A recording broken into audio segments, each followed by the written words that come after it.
tempo já que eu não ministro na quinta-feira, eu senti da parte dos céus que essa noite eu preciso trazer uma palavra ao seu coração, amém?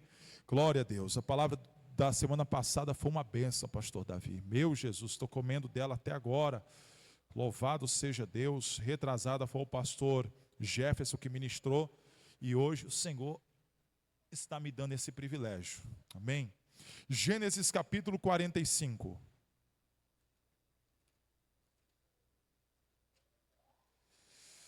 Gênesis capítulo de número 45.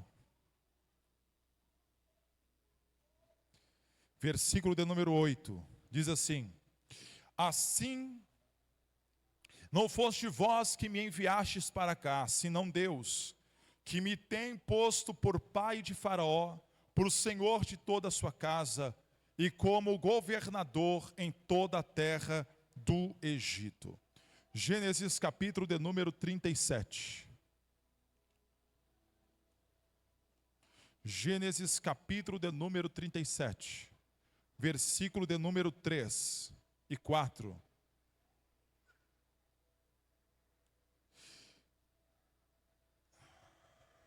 Diz assim. Vamos pegar só o versículo de número 5. José teve um sonho e contou aos seus irmãos, por isso o odiaram ainda mais. Versículo 19. Disseram uns aos outros: lá vem o sonhador, lá vem o sonhador, lá vem o sonhador. Vamos repetir? 1, 2, 3, vai. Lá vem o sonhador. Mais forte, quero ouvir daqui. Lá vem o sonhador. Giovanni, não ouvi sua voz. 1, 2, 3. Lá vem o sonhador. Cutuca teu irmão, e aí, está sonhando? Tem sonho aí? Amém? Deixa a sua Bíblia aberta e vamos orar, vamos? Pai, nesta noite, Senhor, nós estamos aqui, Pai, mais uma vez para ministrar a Tua palavra e somos gratos por isso. Te pedimos, meu Senhor, que o Senhor abra o entendimento dos Teus filhos para que eles compreendam, não somente aqueles que estão aqui, mas aqueles que estão em suas casas, Pai, no trabalho, pela internet. Te pedimos, Pai, que a Tua palavra venha falar com Teus filhos poderosamente nesta noite. Usa a minha vida, em nome de Jesus. Amém. E podeis se assentar.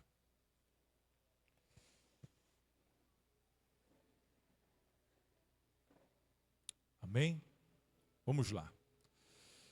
Queridos e amados irmãos, nós vivemos um período na terra, no tempo, em que muito se fala sobre ser abençoado. E de fato é algo que muitas pessoas desejam, não é? Ser abençoado por Deus. E alguns acreditam que ser abençoado por Deus é de fato uma forma externa do que nós temos. Medimos a pessoa pelo nível que ela possui. E assim nós achamos que aquela pessoa é abençoada. De fato, isso faz parte. Uma pessoa abençoada também tem as suas formas externas de demonstração daquilo que o Senhor tem dado a ele, também faz parte. Nós também sabemos que ser abençoado por Deus tem muitos fatores que nós analisamos. É a espiritualidade, a firmeza, a saúde, a família, o casamento, os filhos. Então nós como seres humanos, parece que nós fazemos um RXR, não, qual o nome? RX, não, como é que? Raio-X. Nós fazemos um raio-X, uma análise para ver como a pessoa é abençoada. E muitos desejam ser abençoados.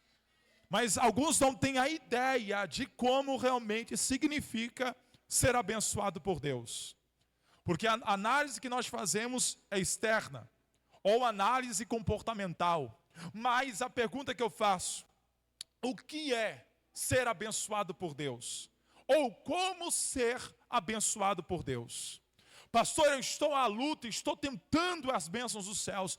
Pastor, eu estou lutando, olha, eu procuro ser abençoado por Deus. Então a pergunta que eu te faço: como é isso? Nós cantamos sobre ser abençoado, nós pregamos sobre ser abençoado.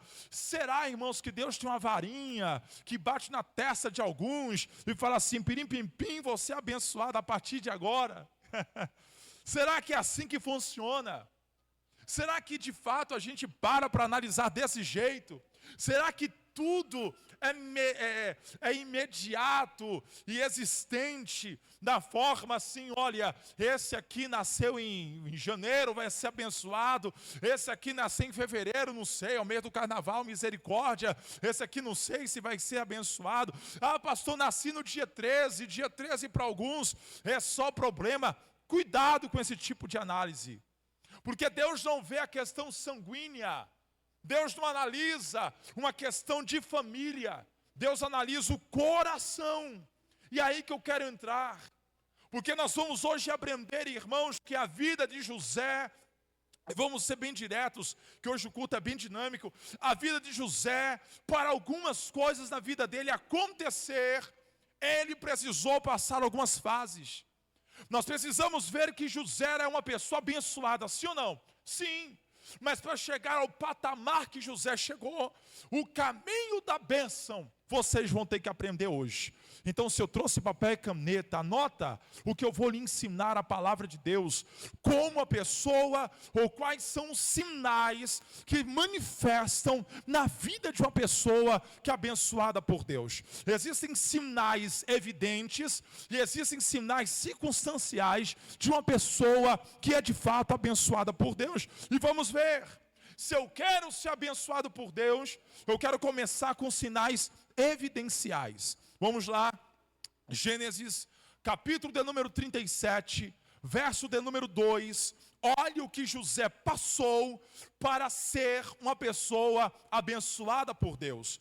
Quais foram os comportamentos que José teve para que ele possa ser uma pessoa abençoada por Deus? Irmãos, eu farei de tudo aqui para que você não tem aquela pergunta na cabeça. Eu já ouvi muitas pessoas pregarem sobre isso, mas Deus me trouxe uma revelação aqui, em nome de Jesus eu quero compartilhar com vocês, amém? Vamos lá, sinais evidentes de uma pessoa abençoada por Deus, Alex. Versículo 2, esta é a história de Jacó. Sendo José de 17 anos, apacentava os rebanhos com seus irmãos, sendo ainda jovem, risca isso, andava com os filhos de Bila e com os filhos de Zilpa, mulheres de seu pai, e trazia más notícias deles ao seu pai. Frisa esse texto, marca esse texto, porque é o primeiro comportamento que nós vemos aqui na vida de José, é que José, ele era temente a Deus, temente ao Senhor. Toda pessoa que é temente a Deus tem a bênção de Deus. Pastor, e qual é o comportamento de uma pessoa que é temente a Deus? Ele está com 17 anos de idade, jovem, apacentando os animais de seu pai, as ovelhas de seu pai, o rebanho de seu pai, quando de repente ele observa que as filhas, os filhos de Bila, os filhos de Zilpa, os seus irmãos, tinham comportamentos ruins, perversos, maus, ou seja, não eram pessoas boas, mesmo estando na sua família, não eram pessoas boas. E qual era o comportamento de José? José não se compactuava com os erros dos seus irmãos. Uma pessoa abençoada, por mais que seja o seu irmão de sangue, por parte de pai, ele não se compactuava com os erros. Uau, pastor, o que é isso? Os seus irmãos eram mentirosos, os seus irmãos tinham a péssima fama, e José não tinha o mesmo comportamento que eles. Se eu quero ser abençoado por Deus, abençoada por Deus, então aprenda a separar caráter de família. Aprenda a separar caráter de parentes. Aprenda a separar caráter de personalidade de alguns. Os irmãos de José não eram bons. E sabe o que José fazia? José era temente a Deus na vida social, temente a Deus na vida profissional, temente a Deus. Não foi somente aqui, lá em Gênesis capítulo 39, vocês vão ver lá, José trabalhando, irmãos, na melhor empresa que ele poderia trabalhar, na casa de Potifar. E lá dentro, a esposa de Potifar tentou pegar aquele rapaz vindo daquela forma indecente, mas José teve um caráter aprovado por Deus. Pastor, eu quero ser honrado na vida profissional, pastor. Pastor, eu quero ver Deus honrando lá dentro daquela empresa, aquele departamento. Então saiba tratar bem o sexo oposto. Meu Deus, pastor, mas aquela mulher viu que aquela sainha da Anitta, os negócios saíram para fora, quase estourando tudo, pastor. Saiba separar, porque você é um José na terra de Potifar. Se eu quero ver a bênção de Deus, irmãos, você quer ver alguém que nunca será promovido? Pode saber, é porque se compactua com as coisas erradas dentro de uma empresa ou departamento. Quando tem aquelas conversas erradas, José não participava. José nunca participou da fofoca lá naquele café dos bastidores para falar mal do gerente, para falar mal da empresa, para falar mal. Conheci um rapaz que trabalhou comigo 10 anos na mesma função, 10 anos no mesmo cargo, só era promovido porque tinha aquele dissídio anual, porque 10 anos, sempre na mesma função. E quando eu sentava com ele para tomar, nem tomava, era em pé, ele chegava junto. Mário, deixa eu te contar a próxima. Que próxima, Mário? Fala, filho. Filhão, meu filho, vigia, meu. José era esse. José era uma pessoa íntegra. E eu acho tão lindo que uma pessoa íntegra, ele traz as notícias más para o pai. Ele protege a sua liderança. Ele protege quem lhe abençoa. Ele protege. Então, pastor, eu quero ser abençoado na empresa. Proteja a empresa que você está dentro. Proteja, veste a camisa mesmo. Aleluia. Por quê? Porque você fazendo assim, Deus te honrará dentro daquele lugar. Pastor, não gosto daquele lugar. Não, então ora para Deus tirar de lá. Mas enquanto estiver lá, honre, ajude, chegue na hora certa. Pare de falar que é sempre o trânsito para você chegar atrasado. Toda semana é dor de barriga. Toda semana é o trevo de bom sucesso. Toda semana o pneu fura. Meu Deus do céu. E quer ser abençoado. Vamos para Provérbios. Provérbios capítulo 1, versículo 7. Eu estou vendo um rostinho aqui que está ficando, está falando comigo. Provérbios capítulo 1, versículo 7. Vem comigo. Pastor, eu quero ser abençoado. Se eu sou temente a Deus, eu não chego atrasado na empresa. Se eu sou temente a Deus, não compactuo com as coisas erradas. Se eu sou temente a Deus, eu me separo. Por quê? Provérbios 1,7 diz: o temor do Senhor é o princípio da sabedoria. Quem é sábio teme a Deus, quem é temente a Deus é sábio. Jó capítulo 28 diz que quando o homem quer o ferro, ele extrai da terra. Quando o homem quer o cobre, ele funde o metal. Quando o homem quer o ouro, ele escava a terra. Quando ele quer pedras preciosas, ele escava no meio das rochas. Mas a Bíblia diz que há sabedoria para achar. Pastor, eu quero ter sabedoria. Então primeiro precisa temer a Deus. Temendo a Deus, você se torna sábio.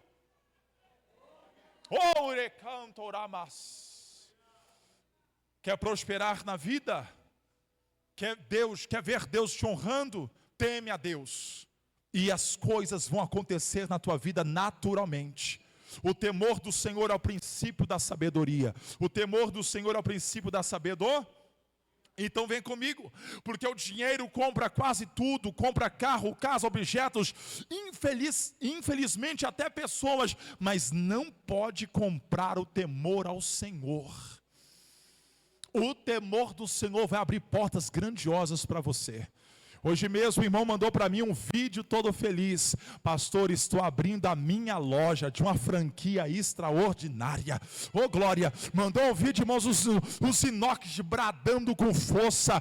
Meu Deus, levanta a tua mão, crente, em nome de Jesus. Não, você não está na quinta profética. Quem está na quinta profética, pega esta palavra. Deus, Ele honra quem teme a Ele. Eu profetizo o Senhor te honrando na terra dos viventes. Aleluia! O temor do Senhor é o primeiro sinal evidente que a pessoa é abençoada por Deus. É o temor do Senhor. Ele não faz nada sem antes perguntar para Deus. Ele não assina nada sem antes perguntar para o Senhor. Ele não dá um passo sem antes falar: Deus, confirma comigo. Ele faz igual Ele faz igual o Gideão: Senhor, faz algumas confirmações aí. Pai, me dê alguns sinais. Por quê? Porque ele não quer fazer nada errado. Ele não compra nada sem antes consultar a Deus. Ele não faz nada sem antes, nada. Ah, pastor, eu quero me relacionar, pastor. É por isso que quebra a cara, vai pela beleza, vai pela elegância, vai temer a Deus. Porque Deus tem para você coisas lindas. Quando Deus quer abençoar a pessoa, note isso. Nós temos alguns sinais evidentes. Primeiro, temor a Deus. Mas quando Deus quer abençoar, Gênesis capítulo 37, versículo 6. Abra no teu celular, Isso, eu quero ver você abrindo aí. Gênesis capítulo 37, versículo 6. Pois lhe disse: ouve, olha isso, peço este sonho que tive. Ouve, peço-vos este sonho que tive. Estávamos atando feixes no campo, e eis que o meu feixe levantou-se e ficou de pé, e os vossos feixes rodeavam e se inclinavam ao meu feixe. Risca esses dois versículos, porque José era um homem que era temente a Deus, mas José era um homem que tinha visão. Toda pessoa abençoada por Deus é visionário. Toda pessoa que tem a bênção de Deus, a visão dele é ampla. Presbítero Júnior, ter uma visão, anote isso, dentro de si, não faz ninguém roubar aquilo que você está construindo. Construa essa visão aí dentro primeiro. José, ele tinha uma visão, embora não vamos ver aqui uma forma explícita, clara. De fato, no comportamento de José teve uma certa prepotência, mas ele compartilhou a visão. Eu vi os meus feixes maiores que os teus, o Senhor me mostrou. Irmão, José não pediu para sonhar aquilo, foi Deus que deu. Você já pediu para sonhar algo? E de repente você sonha o que você pediu? Nunca aconteceu isso comigo, mas de repente Deus vem uma noite na vida de José e mostra para José algo extraordinário, que era: os feixes dele eram maiores do que os feixes dos irmãos de trigo, se dobravam diante dos feixes de José. Pastor, o que é isso? José, irmãos, o Senhor deu para ele uma visão de coisas grandiosas na vida dele. Pessoa abençoada, dá vontade de ir aí. Pessoa abençoada por Deus, ele tem visão de coisas grandes. Coisas grandes. José tinha uma visão grande, Deus entregou para ele. José é isso. Olha a história de José. José liderou a casa de Potifar. José liderou a prisão. José, irmãos, tem uma visão grande do futuro dele. Aleluia! Meu Deus! Toda pessoa abençoada por Deus, ele precisa se acostumar a liderar. Deus coloca ele como cabeça. Liderar situações, liderar família, liderar projetos, liderar ministério, liderar trabalhos, liderança. José é uma pessoa que tinha uma visão grande. E a pergunta que eu te faço: qual a visão que você tem do teu futuro? Qual a visão que você tem desse mês de março, que vai começar daqui a 2 dias, não é isso? 3 dias. José tinha uma visão, e qual era a visão de José? Deus entregou para ele. Então anote isso no seu coração. Uma visão gera uma missão, vai. Uma visão gera uma missão, anota. Você não está anotando, é? Uma visão gera uma missão.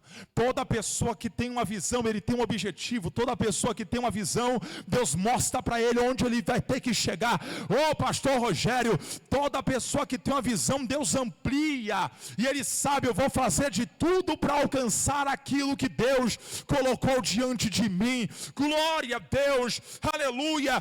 Que por consequência, toda pessoa que tem uma visão, ele tem uma missão, que por consequência, ele é ocupado naquilo que Deus entregou para ele.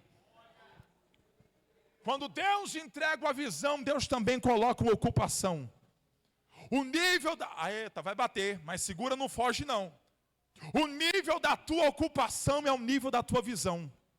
Como é que anda a tua ocupação diária? É o nível da visão que você tem da tua vida. O que você tem feito? Qual o tamanho da ocupação da tua vida? Pastor, eu durmo até às 11. Pastor, estou vendo o vento passar. Pastor, olha, eu fico vendo a vida dos outros. Pastor, eu sou tão desocupado, pastor, que eu me preocupo se a casa da vizinha está limpa. Misericórdia, sangue e fogo. Pai, até, pastor, mas é porque eu estou aposentado. Oxi, então vamos comparar Noé. Deus deu para Noé um baita de um projeto. Deus deu para Noé uma visão extraordinária. Só foi uma visão. Deus disse, vai ser assim, assim, assim, assim. Deus falou para ele. O tamanho da visão gerou nele uma missão. O tamanho da ocupação de Noé foram anos construindo a visão que Deus tinha dado para ele lá atrás. Deus está dizendo algo para mim aqui. Oh, glória a Deus. Aleluia. Se você está cheio de tarefas, sem tempo até para fazer esse cabelo, misericórdia. Pastor, eu estou na correria, pastor, desenfreada, pastor, estou comendo em parcela. O meu almoço começa meu dia, termina uma hora. Pastor, o meu dia é uma ocupação grande. Então vou te falar, meu irmão, não pare para dar trela a quem não tem visão. Trabalhe, vai para cima, não perca o teu foco, porque o tamanho da tua ocupação é o tamanho da visão que Deus te deu. Aleluia! Trabalha! Se é para Ele, aplauda Ele.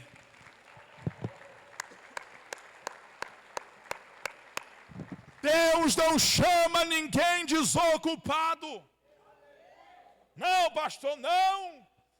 Geralmente pessoas visionárias, irmãos, é igual Moisés, está apacentando os rebanhos do seu sogro Jetro. De repente eu falo, é contigo mesmo, meu filho. Senhor, do nada. Deus está vendo. Você acha que Deus vai chamar um que está no sofá o dia todo?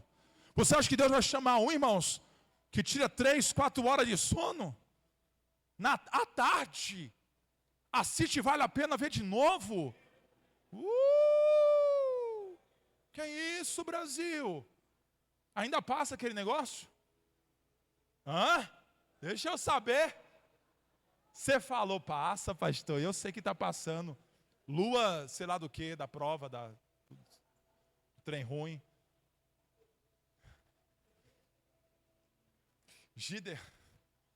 Gideão malhava trigo no lagar. Deus olhou para ele e falou, varão valoroso, oh coisa linda. É com tu mesmo, rapaz, que eu vou fazer algo grande. Vou trazer uma libertação sobre esses midianitas. Olha Eliseu que estava ali, irmãos, arando as terras com seus bois, trabalhando e executando. Pastor, meu Deus, olha Pedro, irmãos, uma noite terrível, lavando as redes. Imagina, não deu certo, Pedro foi se lamentar, foi se trancar no quarto preto, escuro. Não, Pedro está ali, lavando as redes. A Bíblia não fala o que ele ia fazer no outro dia, mas com certeza, irmãos, pelo comportamento, a personalidade de Pedro, que era uma pessoa sanguínea, com certeza amanhã ou no mesmo dia ele ia pegar aquela rede e falar assim, hoje eu vou tacar a rede de novo nessa água que vai ter que peixe. Ele ia gritar com as águas, mas Deus estava vendo Pedro ali, lavando aquelas redes, trabalhando. Não é porque as coisas não estão dando certo na tua vida que você vai parar. Já cutuca alguém, dá no rim dele aí para dar uma estressada nele aí. Fala assim, meu filho, não é porque existem algumas coisas que não estão dando certo que você vai parar, viu? Estou de olho no Senhor. Pastor, é uma cara de desânimo, misericórdia. É um rosto de desanimado. Um jeito estranho de sentar, só vive assim, meu torto. Meu Deus do céu, ocupa-se. Pastor, o que está acontecendo? Eu falei que eu queria pregar na quinta. Ocupa-se. Foi uma visão do que Deus te deu, pastor, foi. Eu não sonhei depois de uma noitada de comendo uma feijoada, não. Foi uma visão que Deus me deu. Então saiba que aquela visão que Deus te deu é para Ele te abençoar, Júnior. Aleluia. Aleluia. É para te abençoar.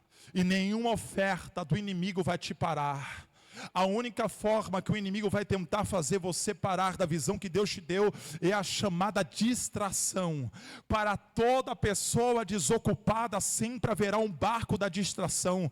Existem coisas do diabo, irmãos, que ele quer colocar na nossa frente para nos distrair, para nós não mantermos um foco naquilo que Deus tem. Toda pessoa medrosa, desocupada, como Jonas, sempre haverá um barco da distração. Repreendo, Deus vai quebrar toda a distração da tua vida.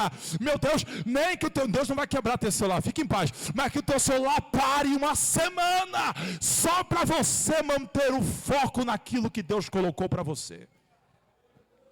Mantenha o foco, não se distraia. O inimigo da tua visão é a sua distração. Anota essa frase, depois você me marca.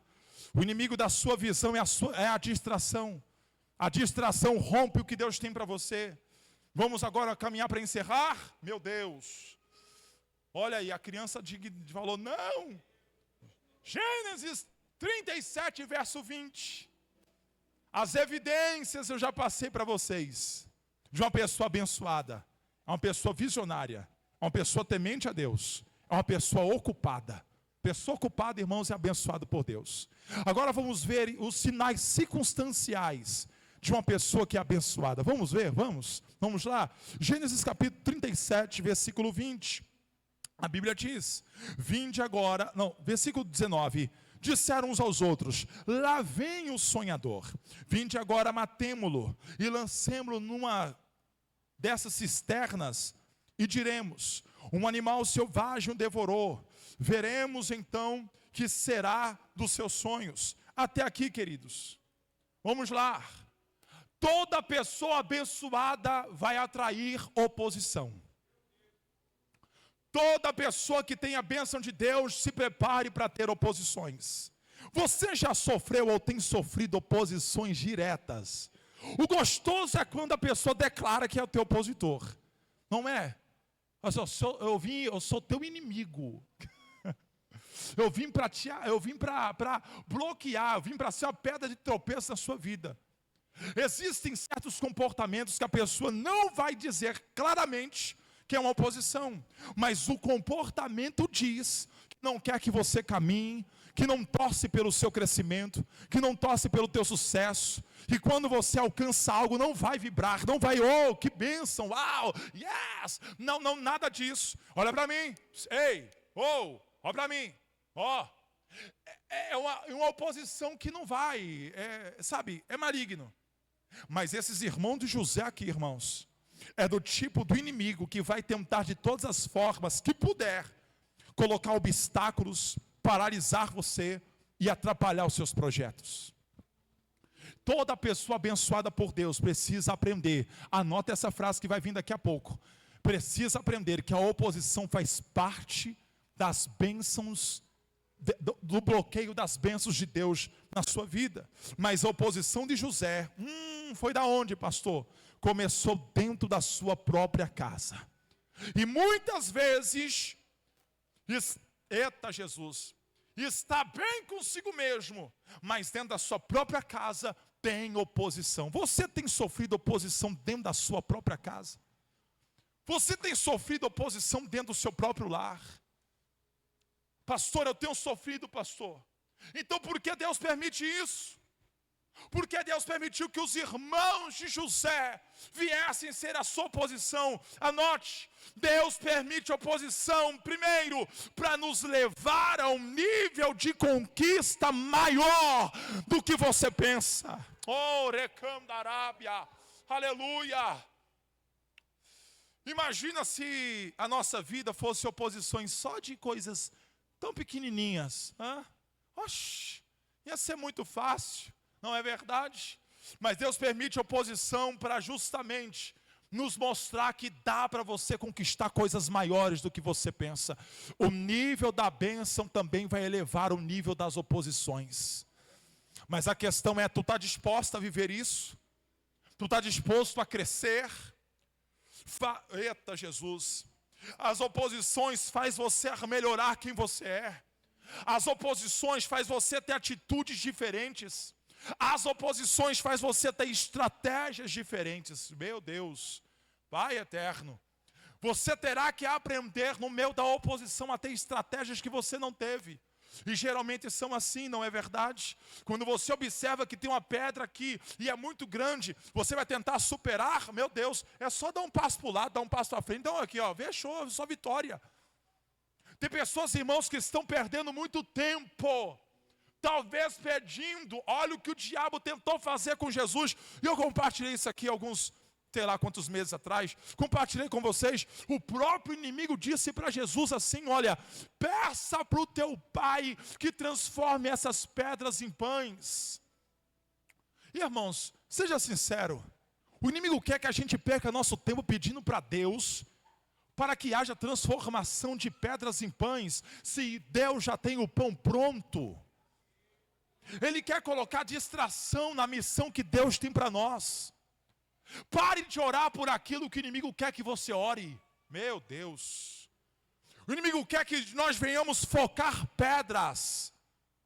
Deus quer que você foque o que, pastor? A peregrinação dos 40 dias. Porque o pão já está fresco, vindo dos céus ao teu favor. Então, meu Deus, não se distraia com as oposições. Mike Murdock disse: peça a Deus uma conquista e Deus te dará um gigante. Cutuca aí a pessoa, quarta vez que eu faço isso hoje eu estou virado, hein? Fala para ele aí, ó, peça a Deus uma conquista e Deus te dará um gigante.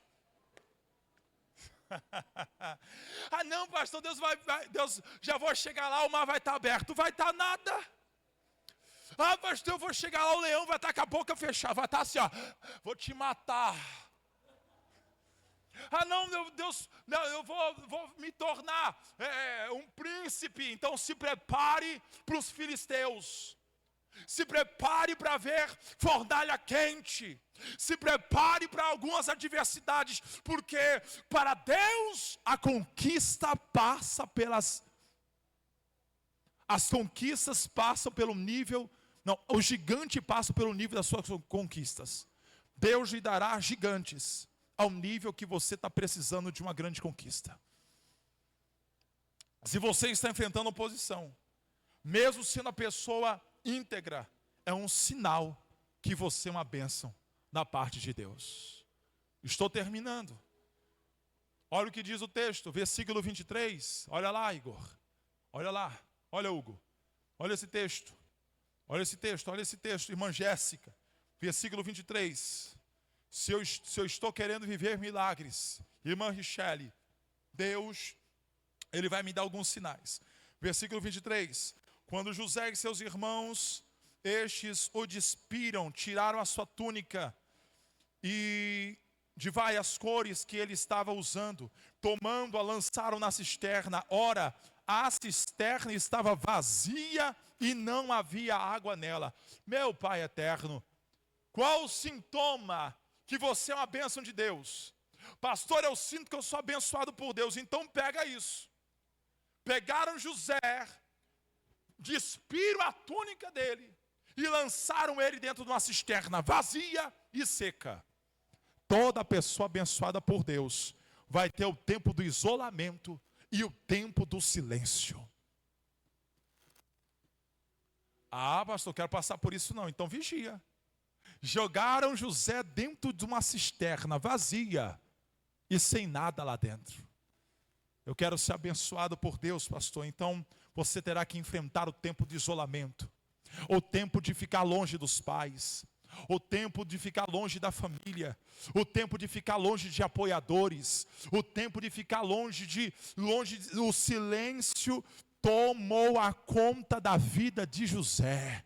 Dentro da cisterna não tem ninguém, é tudo vazio e seco, mas lá dentro tem um abençoado por Deus, uma pessoa que Deus colocou ele lá dentro, porque faz parte do crescimento de José.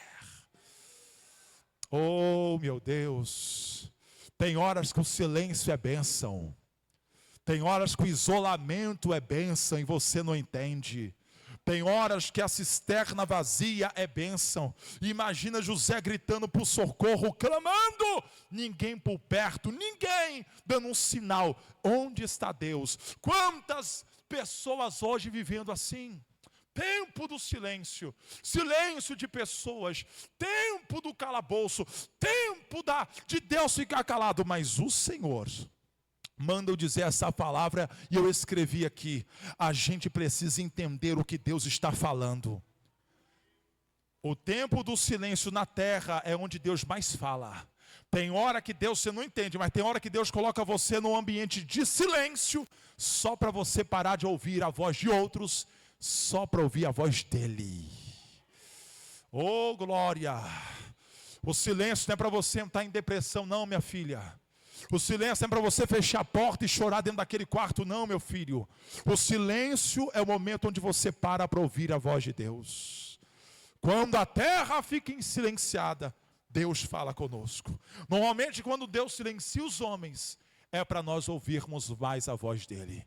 Termina agora em 2 minutos. No silêncio é onde Deus trata a nossa vida. Não é fácil não. É no silêncio que Ele prepara para nós sermos profetas dEle. É no isolamento que algumas coisas acontecem.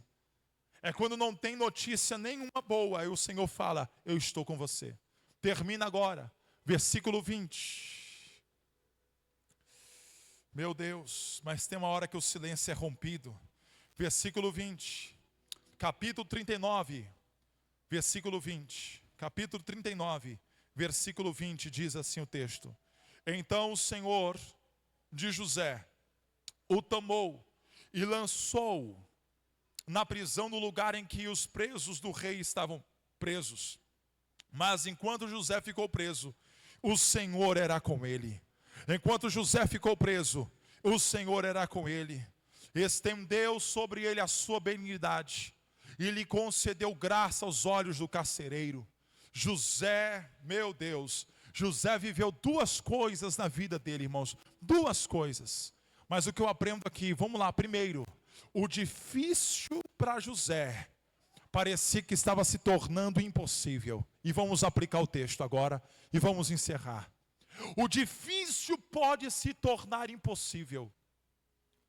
Era difícil José estar na cisterna, sim ou não? Sim. Mas e agora, pastor? José está dentro de um calabouço, lançado numa prisão, largado ali dentro. Ou seja, o difícil agora ficou mais impossível. Aí o Senhor vem e quer nos auxiliar. Porque na hora que as coisas ficam difíceis, é onde Ele vai te fortalecer. É no difícil que Deus te fortalece. No momento difícil, Deus não vai agir da forma que você quer. Porque Ele sabe que você consegue. É difícil levantar essa caixa? Era. Quando eu pegava uma anilha era fácil, agora estou pegando 20. Quando eu não fazia academia, misericórdia, eu pegava era nada. Tinha até vergonha. Chegou uma vez um magrinho lá, irmãos, mais magro que eu.